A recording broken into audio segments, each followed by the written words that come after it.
나는 밀리터리 덕후다. 본격 밀리터리 팟캐스트 밀떡을 시작합니다. 청취자 함께 경례 밀떡!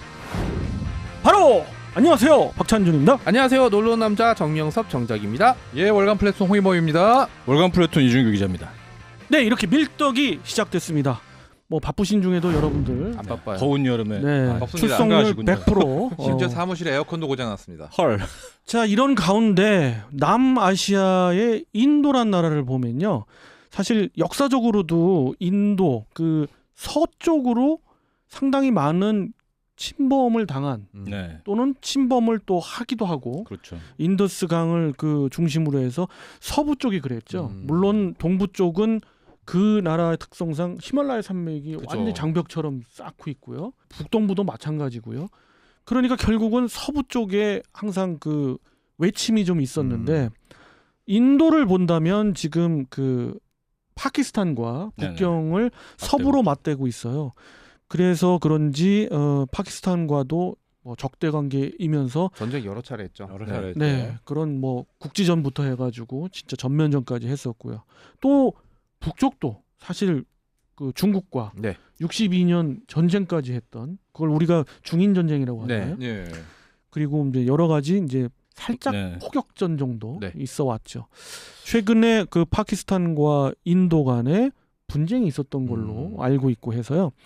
근데 그 와중에도 인도에는 우리나라의 그 명품 무기라고 하지요. 그 세계적인 자주포 K9 썬더가 뭐 도입이 되죠. 그렇죠. 그래가지고 41대까지 다 들어가서 지금 50대가 채워졌고, 최종 100대가 이제 곧 그들한테 이제 그 인도가 될 건데, 라이선스 생산을 지금 열심히 그렇습니다. 만들고 있어요. 열심히 만들고 있고요. 물론 인도, 이제 인도 되는군요. 인도 예. 되는군요. 인도가 그 뭐 중국은 만만디라고 하지만 인도도 만만치 않은 만만디인데, 인도는 한 1000만 디 같아요. 그 인도가 발등에 불이 떨어졌어요. 아니 네네. 사실 인도면은 외국제 장비를 도입할 때 정말 피를 빨아먹고 완전히 기운 다 빨아먹게 만들거든요, 진짜. 천하의 그런데, 프랑스가 예. 못 견디고 지지치고 나갔잖아요. 그런데도 불구하고 K9은 별로 비교적 그런 과정 없이 꽤 수월하게 들어갔습니다. 그렇다는 얘기는 인도가 엄청 그걸 중요하고 급하게 생각했다는 얘기죠. 그렇죠. 인도의 포병은 그 K9 들어가기 전까지는 전 자주포가 없었고요. 전부 견인포 전력이었어요. 자주 국방을 하고 싶은 나라 자주포가 없었다니. 네, 자주포가 네. 없었고요. 자주 써서 자주 뭐 네. 여러분들이 뭐 좀 인도군에 대해서 소개해드리면, 제가 아는 범위 내에서는 인도의 5개 군단 중에서 각각의 그 포병사단을 따로 두고 있어요. 물론 2개의 군단은 필요 없어서 뺐고요. 나머지 이제 3개 군단은 들어가 있는데, 그 포병사단에 편제된 화기가 물론 사단 포병, 예하 포병도 마찬가지지만 전부 견인포인데, 여기에서 이제 그 파키스탄은 주로 그 기갑 전력이 여러 가지 이유로 인해서 중국과 밀접한 관계였고, 중국의 도입 무기가 많잖아요. 그렇죠, 많죠. 그러다 보니까 자연스럽게 K9과 중국제 자주포의 어떤 대결 vs 구도도 분명히 있어요. 물론 옆에 그 중국과 인도는 더 직접적으로 지금 연관이 있고요. 그래서 그와 관련한 흥미로운 이야기가 있어서 네네. 이 기자님이 좀 취재를 좀 해주셨는데, 네네. 한번 말씀 주시죠. 일단 지금 완전 그 K9 바지라, 그중에서 바지라라고 부르구나. 바지락이? 바지락 아닙니다. 바지락? 국 끓여 먹으면 또 맛있다. 그 인도어로 그 힌디어로 그 천둥이라는 소리인데, 아. K9과 중국 자주포의 대결이 지금 아주 심화되고 있습니다. 파키스탄은 중국하고 지금 굉장히 친하거든요. 그렇죠. 어느 정도 하면은 파키스탄 초등학교에서 가장 친한 우방 나라가 중국이라고 가리킬 정도로 그렇게 친합니다. 뭐 파키스탄이면 전차와 전투기도 공동 개발할 정도니까 네, 중국하고는. 그 정도로 지금 친한 상황이고, 그래서 일단 파키스탄은 중국의 그 SH-1 자주포를 36대 지어왔거든요. 그 SH-1이 그 중국의 제식명인가요? 아니면 중국의 수출명? 수출명입니다. 그렇죠. 네. 예, 예. 그 중국 그 군에서 쓰는 명칭은 따로 있고요. SH-1을 36대 보유했고, 그리고 K9 바지라 10대 있을 때, 이게 작년에 한번 붙었습니다. 붙었는데 어떻게 됐냐? 어떻게 됐을까요? 바지라가 이겼겠죠. 어떻게 이겼겠습니까? 아주 압도적으로. 네, 10대가 쏴서 36대 다 부셔버렸습니다. 예.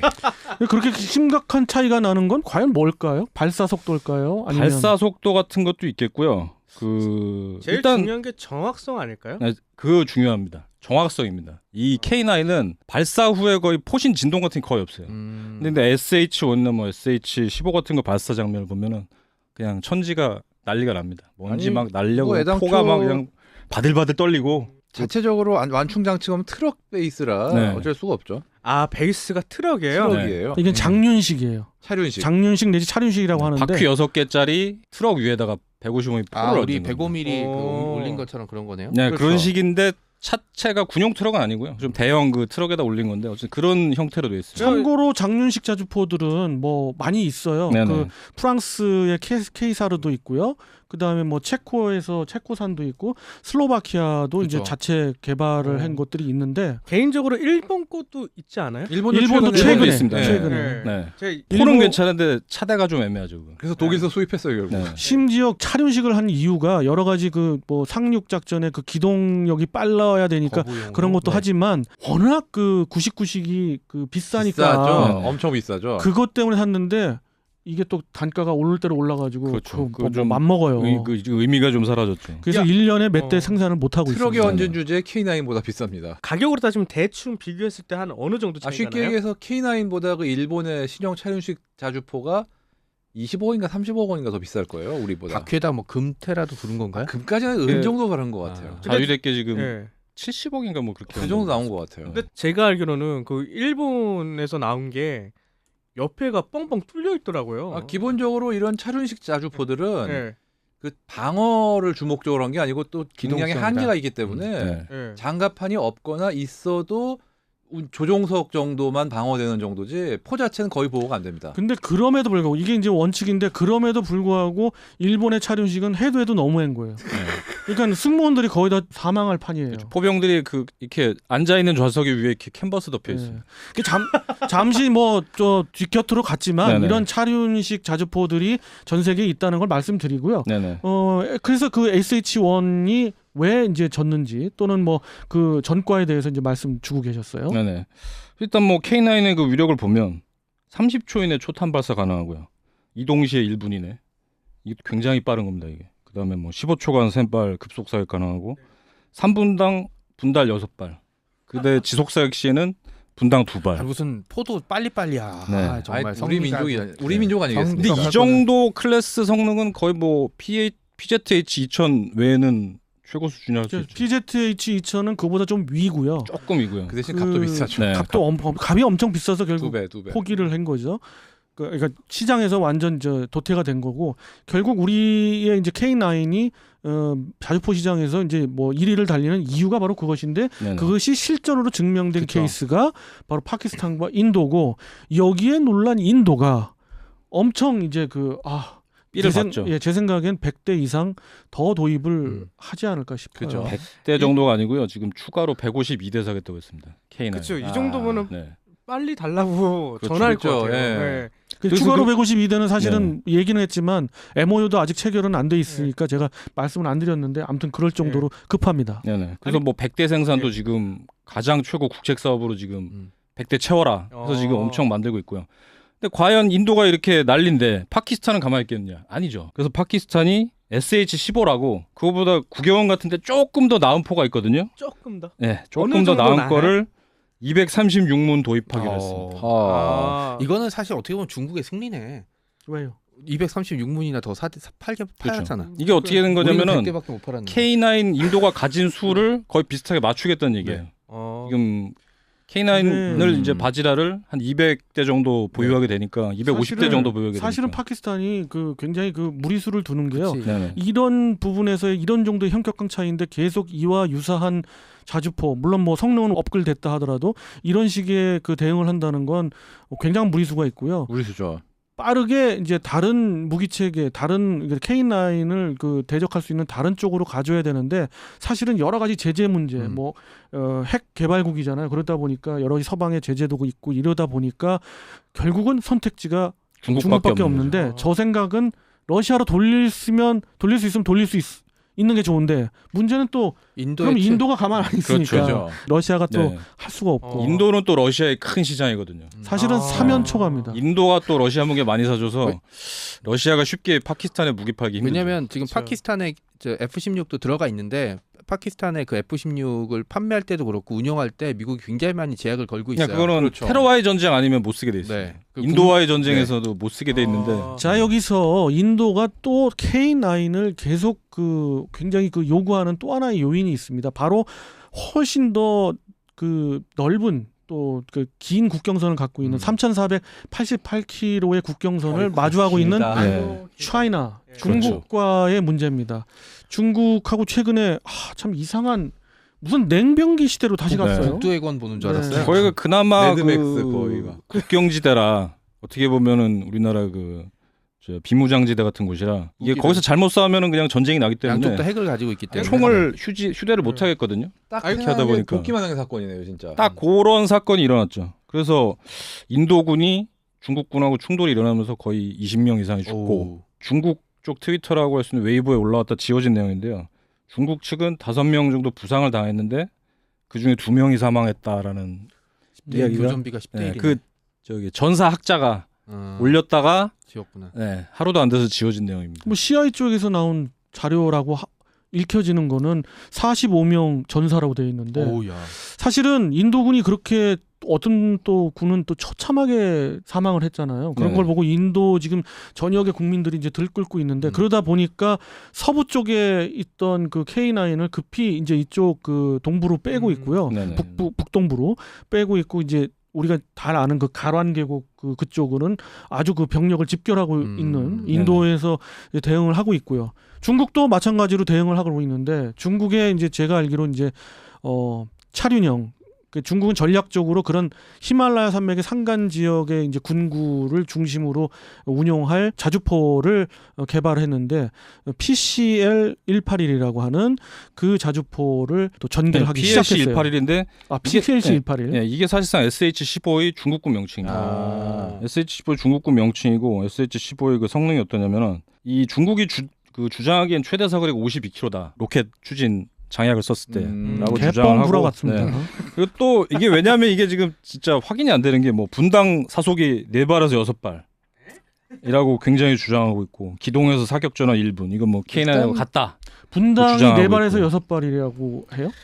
그러니까 그 급속 사격 시 그러니까 급속 사격 시인데 이걸 4발에서 6발 얘기가 있는지는 모르겠지만 일반적으로는 지금 그 8발에서 10발 얘기를 해요. 그러니까 이게 뭔 얘기냐? 쌍열 자주포인가? 그렇죠. 아니고요. 그 분야에서 최고 성능을 자랑하고 있는 그 PZH-2000에 버금가는 그런 발사속도거든요. 넘어갔다는 소리죠. 거의. 예, 그거는 최대 사거리는 제가 보기에는 포탄 쏘고 옆에 장풍을 이렇게 해서 더 이렇게 멀리 날려보내는 거예요. 전 세계 어느 전문가도 믿지를 않을 뿐더러 네네. 중국의 군사 전문가도 갸우뚱하고 있어요. 근데 그렇게 되잖아. 한 2,000 해발 2,000m 위에다 올려놓고 쏘면 한 50km 날아가지 않을까? 또 평지에 떨어지면? 그 정도 50km까지 날아갈까요? 그렇죠. 난 전 네. 모르겠는데. 하여튼 입만 열면 구라가 그냥. 중국군의 스펙이 솔직히 말씀드리면 중국군의 그 발표하고 있는 재원은 그렇지는 않아요. 발표를 안 할다 뿐이지. 숨기고 있는데 이제 그 중국 네티즌들이나 밀리 매니아들 사이에서 이제 뻥이 이제 올라가는 그게 좀 사실이 확인되지 않은 정보들이 많죠. 우린 이럴 거다라는 어떤 그 자뻑에 거의 그런 레벨인 네네. 경우가 많아가지고 젠 20 같은 경우 네네. 거의 뭐 랩터를 능가한다 내지는 뭐 그렇죠. 랩터 버금간다 그러는데 전 세계 어떤 약간 군사 전문가도 그걸 네. 동의하지 않죠. 않거든요. 예. 네. 궁금한 게 하나 있는데 파키스탄하고 인도랑 붙었잖아요. K9이랑 SH-1이랑 붙었는데 SH-1이 처참하게 그냥 소위 말해서 발렸잖아요. 네네. 중국 측에서는 어떤 반응이? 반응이 어때요? 공식 반응은 뭐 이렇게 나타난 게 없고요. 예. 그냥 뭐 논평 같은 그런 거 안 하죠. 왜냐하면 남의 나라 패배한 거에 대해서 어쩌고 저쩌고 할 수가 없죠. 심지어 자기네 건데 무기가. 자국제 무기가 말 그대로 전멸을 해버렸는데. 약간 네. 전설의 일본 일군 비슷한 얘기 할 줄 알았는데 일군이 안 나와서 졌다. 뭐 근데 이렇게 의외로 있잖아요. 하여간 중국 외교부가 그런 거에 대해서 말은 굉장히 아낍니다. 그건 그리고 또 좀- SH-1 자체가 SH-18보다는 좀 구형이니까 네네. 아이 뭐 우리 신형 나오면 이길 거야라는 식으로 정신 승리를 하고 있을 가능성도 있죠. 그렇죠. 그리고 진짜 K9하고 이제 상대랄지 비교될 수 있는 게 그 중국의 PLZ-05인데요. 이것도 이제 그 어느 정도 지금 보내지고 있는 게 확인이 되고 있거든요. 또 155mm 52 구경장. 구경 자체는 그 똑같네요. K9하고 똑같습니다. 똑같죠. 그 구경장도 같고. 따지고 보면 여기서 재미있게 알려드릴 수 있는 게 원래 이 동국군 계열은 155mm가 아니라 152mm 계열이거든요. 네. 그렇죠. 근데 중국은 이게 80년대부터 서방 기술을 받아들이면서 그 전차포도 105mm 쓰기 시작하고 그다음에 이 자주포나 이런 포 같은 거 155mm 쓰기 시작했습니다. 이게 왜 그러냐면 어떻게 보면 미국 때문에 이렇게 된 거예요. 미국 때문에. 예, 왜 그러냐면은 80년대 미국은 그 중국을 소련을 압박하기 위한 카드로 그렇죠. 쓰기 위해 키웠어요. 그래서 그런 서방 군사 기술이 흘러 들어가서 30년 지난 후 이렇게 되돌아오고 있죠. 되돌아와서 다만 이런 거 고생을 있어요. 하는 거죠. 155mm를 운영하더라도 그 155mm의 운영 노하우 디테일한 사항까지 알기에는 그 도입 기간이 너무 짧고요. 그렇죠. 그 이유는 자습을 했어야 돼요. 근데 자습을 한 그 기간에 비해서 지금 소개해드린 그 공호식도 굉장히 신형이고 그러지만 거기 또 뻥이 너무 세요. 네네. 물론 아까 장윤식 얘기했던 그 정도 스펙 이상을 얘기하고 있어요. 그래서 그것도 역시 지금 뭐 PZH 2000과 흡사한 그 급속 발사 속도를 갖는다고 그러는데 뭐 유도 포탄 쏘면 100km 나간다 뭐 이런 얘기까지 하고 있고. 아, 그 얘기 저도 들었어요. 그렇죠. 네. 그러니까 이 부분은 확인을 할 수가 없을 뿐더러 중국군에서 공식 인정도 안 하고 있고요. 네. 그리고 그 전례를 들어도 마찬가지예요. 그 전이 이제 45식인데, 네, PLZ 45식. 예, 45식인데 이 45식은 사실 중국군이 쓰기 위해서 하는 것보다는 수출용으로 만든 거고요. 그렇죠. 그래서 수출용이기 때문에 더더욱 155mm 구경장으로 했는데 155mm 역시 역사가 짧기 때문에 기본적으로 중국 자주포가 유리한 측면은 없는데 단 중국군이 굉장히 어떤 그 지형을 읽는 능력은 있는 게 히말라야 산맥 같은 그런 산악 지형에서 좀 더 유리할 수 있는 건 차륜형이 좀 유리하긴 합니다. 아무래도 그렇죠. 장년식보다 무게가 가벼우니까. 네, 그렇습니다. 이 전략적인 결국 이렇게 무기체계네요. 그렇습니다. 이게 우리가 중국군과 인도군의 요번에 냉병기식 마찰 때문에 네네. 벌어진 것으로서 K9이 더더욱 부각될 수 있다는 걸 강조하니다 보니까 중국 자주포와 우리가 네. VS 비교를 해서 그렇지 사실 그 산악전에서 어떻게 보면 포병으로서 대응을 할 수는 있겠지만은 결국은 인도의 막강한 견인포 전력도 유리할 수는 있어요. 그렇죠. 각 그 산간 지역에 높이 올려가지고 지금 이제 그 헬기로 슬링해서 하고 있으니까. 이렇게 그렇죠. 올리면 되니까. 네. 그리고 참고로 말씀드리면 아까 언급하신 PL45식 PLZ 45 이게 사우디아라비아에 실은 수출이 됐어요. 예. 근데 사우디군의 운용 평가는 썩 좋지는 않습니다, 솔직히. 무기를 남한테 팔아서 그 무기를 가지고 다른 나라랑 싸워서 성능 비교를 하는 이건 제가 어릴 때 봤을 때 강대국끼리나 하는 거였거든요. 네네. 막 미국이 막 어디 무기 팔아서 러시아제 음. 무기랑 싸우는데 어떻게 하다 보니까 우리도 뭐 현궁 그다음에 그죠. 뭐 이번에 K9 K9. 뭐 이런 것들이 다 이제 분쟁 지역으로 가서 예기치 않은 이제 실사격 테스트라고 그렇죠. 했죠. 이렇게 해서 막 영상으로 올라오고 막 이런 것들을 보게 되면 좀 묘한 국제 정세를 생각하면 좀 묘한 부분이 좀 있는 것 같아요. 네네. 네. 근데 확실한 건 최근 우리나라 행보를 보면은 아랍에미레이트 같은 경우도 현궁도 그 수출도 하고 여러모로 이제 많은 부분을 수출을 하는 거 보니까 무기도 꽤 잘 만드는 국가 이런 이미지로 좀 바뀌는 것 같아요. 네, 계속 얘기 드리지만 뭐 세상 무기 체계나 그 항공기 분야, 항공 무기 체계도 우리가 그 넘볼 수 없는 산은 아니고 여러 가지 측면에서 가능성이 있는 그런 그 계약과 그런 사례들이 많습니다. 말씀하신 게 키 포인트고요. 그런 K9의 뭐 엄청난 그 위험과 그 성능 때문에 이번에 그 인도가 더 원하게 된 이유고요. 더 많이 인도해 달라. 예, 그런 우리한테. 배경이 네. 있는 것이고요. 마지막으로 이제 그 이 기자님께 질문을 드리면 이게 좀 궁금해지긴 합니다. 네네. 과연 K9이 이 공호식이랄지 아니면 지금 이제 배치하고 있는 181과 대결했을 때 네네. 어떠한 결과를 낳을 것이라는 예측 정도는 해주시고 마무리 짓도록 하겠습니다. 알겠습니다. 일단은 뭐 간단하게 비교 성능 몇 가지만 말씀드리자면요. 일단 K9 사거리 기본 사거리 40km, PLZ-05 30km, 그다음에 최대 K9이 52km, 그 PLZ-05는 50km가 주장하고 있습니다. 근데 이제 그 주장 얘기는 저도 말씀드리지만 네네네. 그건 이제 중국군이 이제 공식적으로 얘기한 것도 그렇죠. 아니고 그거는 배제하고 네네. 기본적으로 그런 걸 모든 걸 종합해봤을 때 그 어떤 뭐 승패랄지 이런 걸 예측해 보신다면 또 뭐 MRSI라고 그 다탄 동시 탄착도 K9이 3발, 그 공호식이 걔네들 주장 4발인데 이것도 아직 확인 안 된 거고요. MRSI 기능 대결만 봐도 K9이 절대적으로 우세합니다. 아니 이게- K9은 이미 실증을 한 거거든요. 그거. 네네. 네. 공호식도 무지하게 흔들립니다. 네, 많이 흔들리죠. 네, 사격 후 그냥 흔들려요. 출렁출렁 포신 출렁출렁하고 네. 그거는 예. 결국 그 탄착으로 명중률로 직결된다는 얘기죠. 네. 결국 K9의 그 위험성만 그 더 부각되는 결과가 나오지 않을까? 네. 저는 그 예측을 하면서요.